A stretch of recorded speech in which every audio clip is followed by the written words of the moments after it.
10 taon na. Araw-araw kitang pinapakain ng dugo ko. Ang iba, gumagamit ng mga spirit stones at elixir. Ako, itong walang kwentang dugo lang ang maibibigay ko sa'yo. Dahan-dahan lang sa pag-inom. Walang aagaw niyan sa'yo. Pero bakit ang laki na ng gana mo? Pinararamdaman mo ba sa akin na nagpapalamig ka? Hirap na nga ako sa buhay. Nag-aalala ka pa rin sa akin. Huwag kang mag-alala. Ayos lang ako.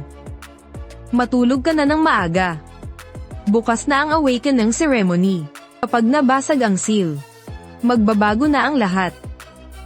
Ang pamilyang Su, Lin, at Shen. At lahat ng nangapi sa pamilya nating mga Chu. Isasama kita, at isa-isa nating babawiin ang lahat.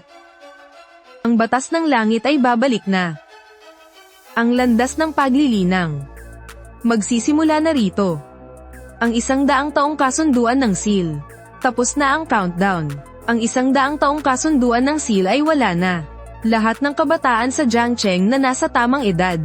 Ngayong araw ay Magi gising na ang inyong Dharmic body at battle pet. Tignan mo yung lalaking yun. Bakit lumang tangke ng tubig ang dala niya sa pag-awake? Si Chu Yuan yun, di ba? Dati, ang pamilyang Chu ang numero 1 pamilya ng Seal Guardians sa Jiangcheng. Bakit siya nagkaganyan? 10 taon na ang nakalilipas simula nang mawala ang pamilyang Chu. Ang natira na lang sa kanya ay isang naghihingalong loach na battle pet. Sunod, ang pamilyang Su. Su Mokzu. Si Su Mokzu ba yung fiancé ni Chu Yuan? Dati, simula nang bumagsak ang pamilyang Chu, hindi na kinikilala ng pamilyang Su ang kasunduang yan.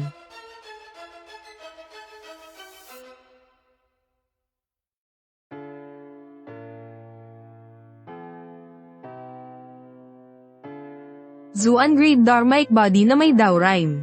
Rare Level Battle Pet. Tier 2 na Purple Lightning Spirit Eagle. Zuan Grade Dharmic Body at Tier 2 na War Dragon. Magbabago na ang kapalaran ng pamilya Su. Kontakin nyo agad ang pamilya Su. Kahit ano pang kondisyon ang hingin niya, ibigay nyo. Si Lin Ting, ang tagapagmana ng Lingxiao Conglomerate. Ang gwapo niya. At ang dami pa niyang bodyguard. Diyos ko, Heavenly Grade Dharma Body, ang Sky Swallow ang Sparrow. Mga kaibigan, sa pagbubukas ng bagong panahong ito, formal na ipinapahayag ng Pamilya Lin ang pag-iisang dibdib namin sa Pamilya Su. Pero hindi ba engaged si Su Mokzu kay Chu Yuan? Wala na ang Pamilya Chu. Ano pa ang maipapantay nila sa pamilya Su? Susunod, si Chu Yuan mula sa slum area. Talagang naglakas loob siyang umakyat sa stage. Kung hindi siya aakyat, paano siya pagtatawanan ng buong lungsod? Chu Yuan, hawak mo pa rin ba ang kasunduang ito? Gusto mo ba akong idaan sa hirap habang buhay? Ang kasunduang ito, ginawa ito noong panahong nakikiusap ang pamilya nyo sa lolo ko na protektahan kayo. Iyan ang pinagkasunduan.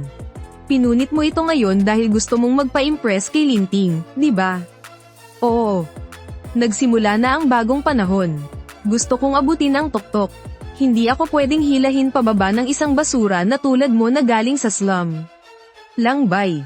Hindi lang kasunduan ang pinunit mo, kundi pati ang huling natitirang dangal ng pamilya Su. Huwag mo nang sasabihing fiancé kita. Hindi ka karapat-dapat. Tapos ka na ba? Kung tapos na, tabi. Iilaw ba yan? Kailangan niya ng enerhiya. Kakainin ko na lang itong kristal na ito. Ha ha ha. Kahit ang kristal, hindi siya pinapansin. Bagsak si Chu Yuan sa test. Examiner, may aberya sa data. Nag-overload ang kristal. Chu Yuan, Ordinary Grade, Defective Dharma Body. Hindi mo ba nakita na sumabog ang makina kanina? Ang sinusunod ko lang ay ang resulta sa screen. Tigilan mo na ang daldal. Ilabas mo na ang battle pet mo. Tapos umalis ka na rito. Ha ha ha. Tawag mo na dyan battle pet. Mas matibay pa yata ang imburnal namin kaysa dyan. Bagay na bagay, basura na pet at basurang may-ari. Perfect match, di ba? Ang lahi ng mga Chu, nakakairita talagang makita kahit kailan. Gusto mo bang patahimikin ko siya? Huwag mo nang patahimikin. Paluhurin mo na lang siya.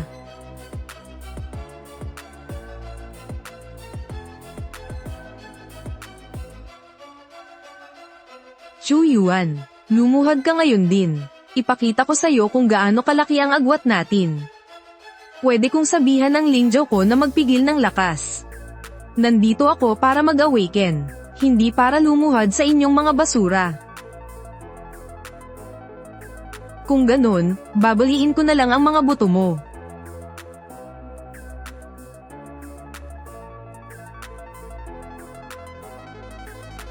Gusto nyo akong paluhurin. Hindi kayo karapat-dapat.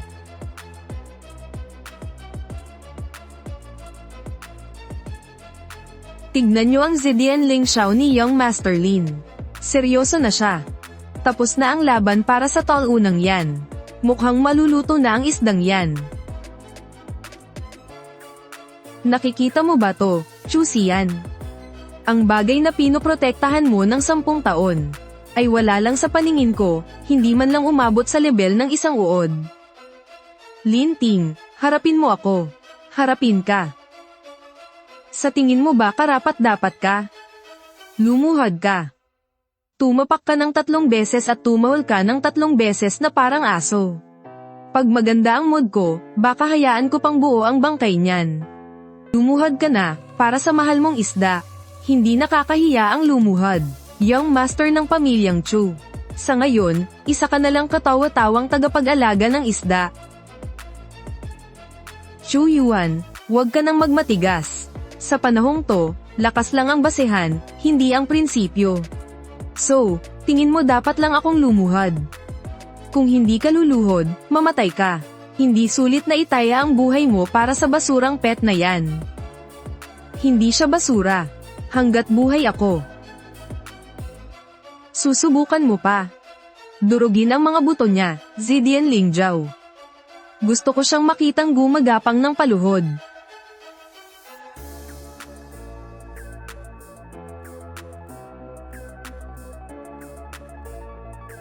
Huwag kang matakot. Nabali lang ang mga buto niya. Sira ba ang ulo niya? Pakikipagpatayan para sa isang hamak na linta laban sa isang T2 battle pet. Ang mga Chu ay namamatay ng nakatayo. Hindi sila nabubuhay ng nakaluhod. Kung ganoon, mamatay ka.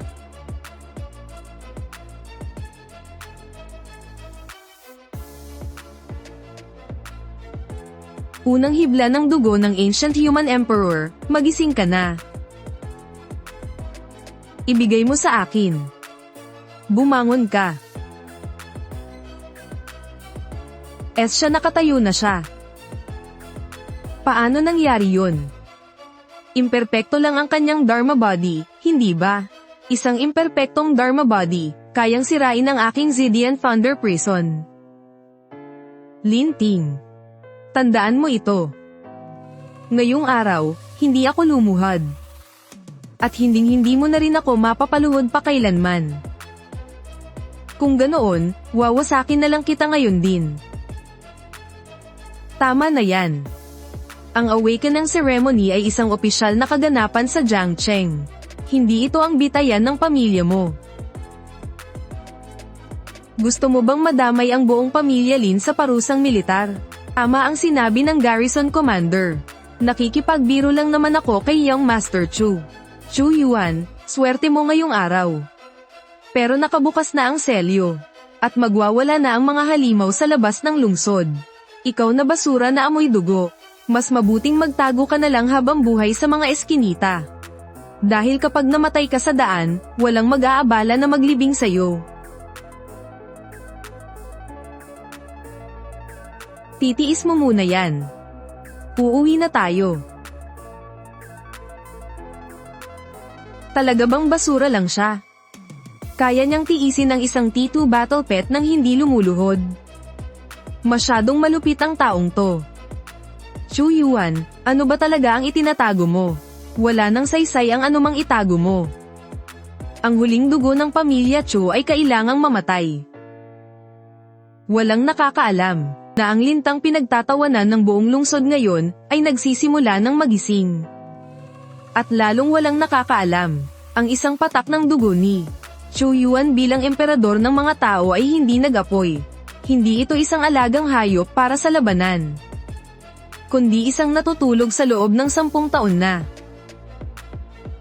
tunay na dragon. 10 taon na mula nang mapuksa ang pamilyang Chu. At ako ay naging isang walang silbi. Tiisin mo pa ng kaunti. Ligtas na tayo pag-uwi natin. Sino yan? Grabe na ang sugat mo pero ramdam mo pa rin kami. Hindi nga tayo nagkamali, ikaw ang huling buhay ng pamilyang Chu. Si Lin Tian ba ang nagpadala sa inyo? Sino pa ba? Sobrang nakakasilaw ka kasi sa seremonya kanina. Sabi ni Young Master Lin. 10 taon na mula nang mamatay ang pamilyang Chu. Dapat ay wala nang natira. Hindi siya makatulog ng mahimbing dahil buhay ka pa. Takot ba siya sa akin? O natatakot siyang mabunyag ang mga nangyari noon sa pamilyang Chu? Hindi na kailangan pang malaman ng patay ang sagot. At yung itim na linta na hawak mo sa dibdib mo. May bilin din si Linting. Kailangan itong tapakan hanggang maging burek. Sa akin kayo lumapit. Huwag na huwag nyo itong hahawakan. Isang walang silbi na nagpoprotekta sa isang bulok na uod. Nakakaantig naman ang eksenang yan.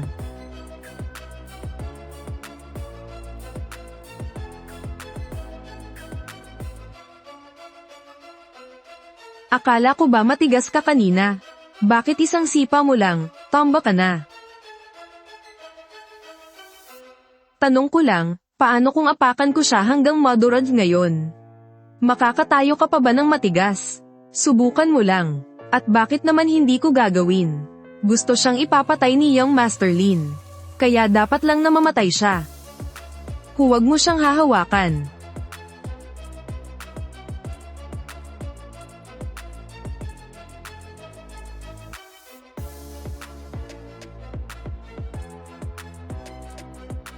Boss, anong nangyayari? May alas pa pala siya. Imposible. Malinaw na nakasulat sa impormasyon na siya ay isang kapaspalad na walang kakayahan. Ang lintang iyon, lumalaki siya. Umurong kayo. Ngayon, natatakot na kayo. Noong tinatapakan niyo siya kanina, sinabi niyo ring hindi sinasadya ang lahat. Takbo, ibalita niyo ang nangyari. Akala nyo ba kung kailan nyo gusto, makakapunta kayo rito? At kung kailan nyo gusto, makakaalis kayo? Sige, umalis na kayo.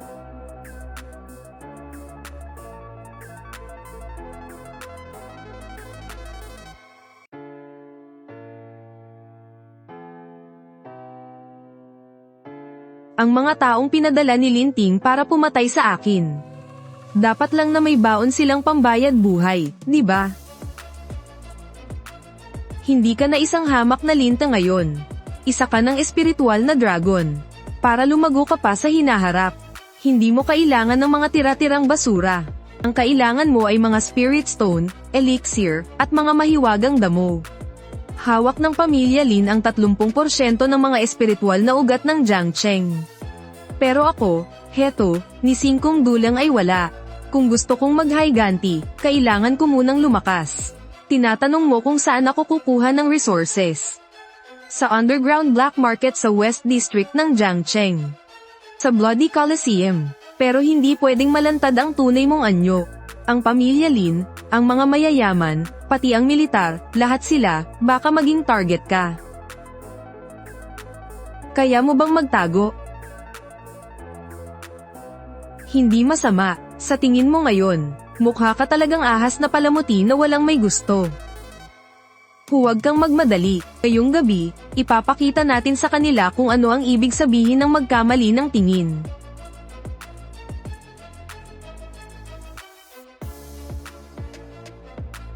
100, walang tawaran. Sapat na ang mura, at sapat na rin ang kapangitan.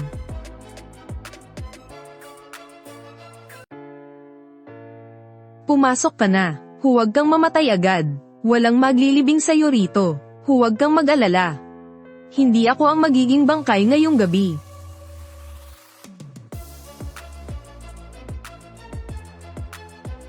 Pagkapiras-pirasin nyo yan.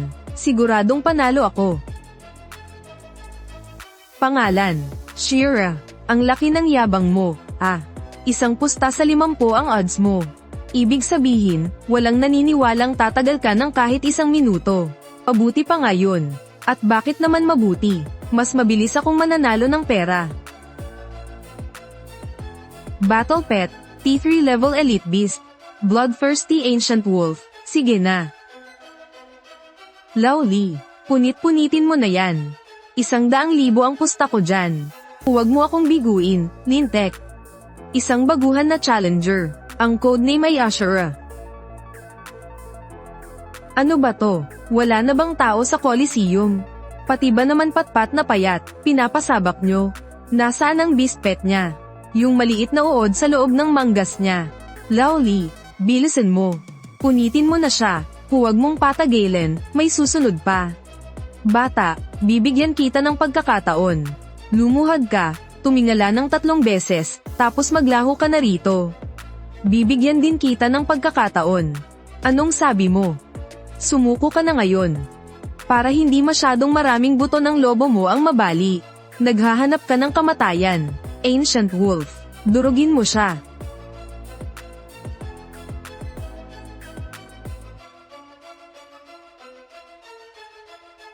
Hoy, ang Ancient Wolf ko tinalo ng isang maliit na ahas sa isang iglap lang. Huwag kang lumapit, may mali rito. Ahas lang yan, Ano bang kinatatakot mo? Wala kang alam. 10 taon na akong naglalagi sa black market. Ang pressure na nararamdaman ko, sa mga high-level beast lang galing yan. Ang panalo ngayong gabi ay si Ashura. 20,000 spirit stones ay na-transfer na sa account mo. Mr. Ashura, gusto mo pa bang ituloy ang laban? Tama na muna para sa gabing ito. Sigurado ka ba? Hinihintay ka na ng buong arena para sa susunod mong laban. Kapag natauhan sila, hindi na ako makakaalis dito.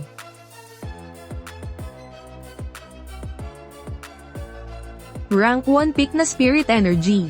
Pero kaya niyang talunin ng Tier 3 na Bloodthirsty Ancient Wolf sa isang iglap.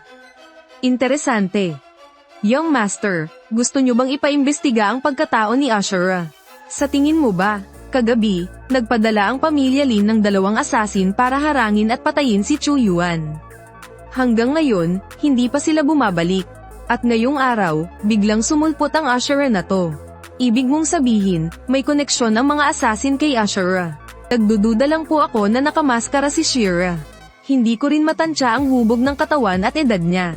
Ay imbestigahan nyo. Pero huwag kayong gagamit ng dahas. Young Master. Yung mga taong kaduda-duda ang pinagmulan. Hindi ba dapat ikulong na natin sila agad? Hangal. Ang henyong nabibili ng pera ay mas mahalaga kaysa sa bangkay. Ibig nyo bang sabihin, maghahanda ako ng Black Gold VIP card? Sabihin mo sa supervisor, bukas, ako mismo ang magbabantay kay Shira. Magtalaga ka rin ng mga taong magmamanman kay Shira. Huwag na huwag mong hahayaang maunahan tayo ng pamilyang Lin at pamilyang Su. Paano po kung ayaw sumali ni Shira sa Shengshi Group?